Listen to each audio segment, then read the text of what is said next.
एक बहुत बड़ा 50% का एक मसीह समाज का तबका या ग्रुप है जो ऐसा मानता है कि शराब पीना परमेश्वर की नजर में गलत नहीं है, तो खूब शराब पीते हैं और खूब शराब बिकती है किसी भी विश्व के कोने में। उसके बाद क्रिसमस की मान्यता कैसे बदल गई वो बता रहा हूं। क्रिसमस ट्री उसको रखेंगे, सेंटा क्लॉज उसको रखेंगे, घर को सजाएंगे, घर का पेंट होगा, आपके बदन में अच्छे कपड़े आ जाएं, उसकी तैयारी होगी। और जिसके चलते एक मसीह समाज इस तरीके से उस दिन को सेलिब्रेट करता और कहता है कि आज हमारा त्योहार है, फेस्टिवल। ये जो शब्द है ना क्रिसमस, अगर आप इसको नहीं समझे तो आप गलत तरीके से पूरी जिंदगी और अपनी आने वाली अगली पीढ़ी आप इसी तरीके से उस दिन को बनाते बैठोगे ना। डैनियल भाई, आपके हिसाब से क्रिसमस क्या है? पहली बात, क्रिसमस क्या है? जी हां दोस्तों, क्रिसमस यानी यीशु का जन्म का दिन इस पृथ्वी के लिए एक बहुत बड़ा होप, एक बहुत बड़ा आशा, एक बहुत बड़ा उम्मीद लेकर आया था। क्योंकि ज्योतिष कहते हैं कि हमने उजाला देखा और वो उजाला यीशु इस पृथ्वी पर बनकर आया। बाइबल कहती है कि पूरा दुनिया अंधकार में था, मनुष्य अंधकार बन गया था। आत्मिक तौर पे अगर हम कहें, जो बच्चा पैदा होता है, डॉक्टर कहता है कि ये देख रहा है क्योंकि इसकी आंख ठीक है, रोशनी ठीक है। माँ बाप कहते हैं कि यस मेरा बच्चा देख रहा है। लेकिन आत्मिक तौर पे जो भी पैदा होता है, किसी भी धर्म का हो, आत्मिक तौर पे वो अंधा पैदा होता है। लेकिन जिस दिन यीशु पैदा हुआ, उन्होंने एक रास्ता खोल दिया, एक रास्ता खोल दिया और उन्होंने कहा कि जगत की ज्योति मैं हूं, जो मुझ पर विश्वास करेगा वो अंधेरे में नहीं चलेगा। दोस्तों, आप क्रिसमस को मना रहे हो या क्रिसमस के अर्थ को समझकर मना रहे हो?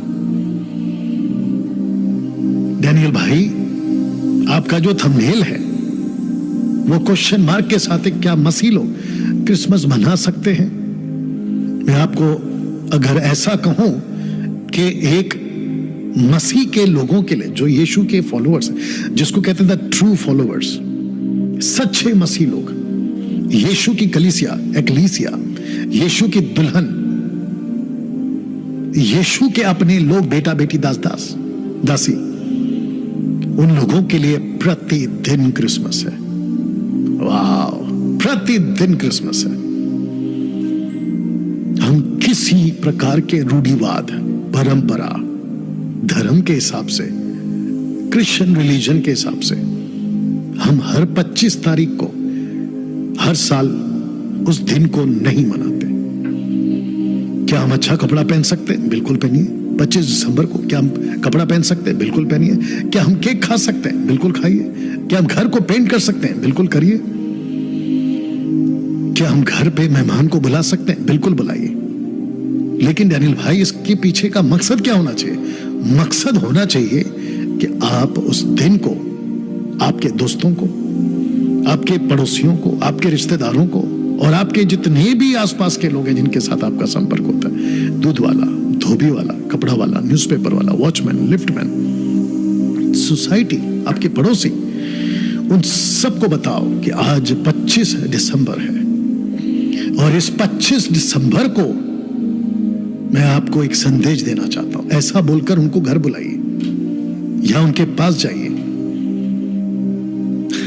बिरयानी तो आप हर दिन खाते हैं, लेकिन 25 दिसंबर को आप उस बिरयानी के साथ अनंत काल का जीवन का संदेश सुना सकते हैं। तो क्रिसमस मसीह की दया के लिए ऐसा होना चाहिए।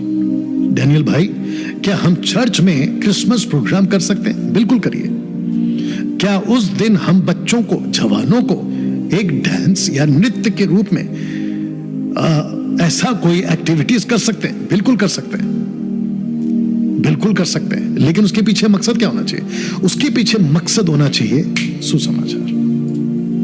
जो आपके प्रोग्राम में जो कुर्सियों पे बैठेंगे ना, वो ऐसे लोगों को लाके बिठाओ जिनको यीशु का सुसमाचार नहीं मिला, और अगर मिला भी है तो कैसे मिला, उनको ठीक से बताओ। साल में एक दिन आपके पास में एक मौका मिलता है जिसको कहते हैं 25 दिसंबर को। उस दिन आप यीशु का संदेश डंके की चोट पे उनको प्रचार कर सकते हैं। आशा करता हूं कि ये शॉर्ट वीडियो या ये जानकारी आप तक पहुंची है साफ शब्दों में, और आप इसके अर्थ को समझें। अपना ख्याल रखें।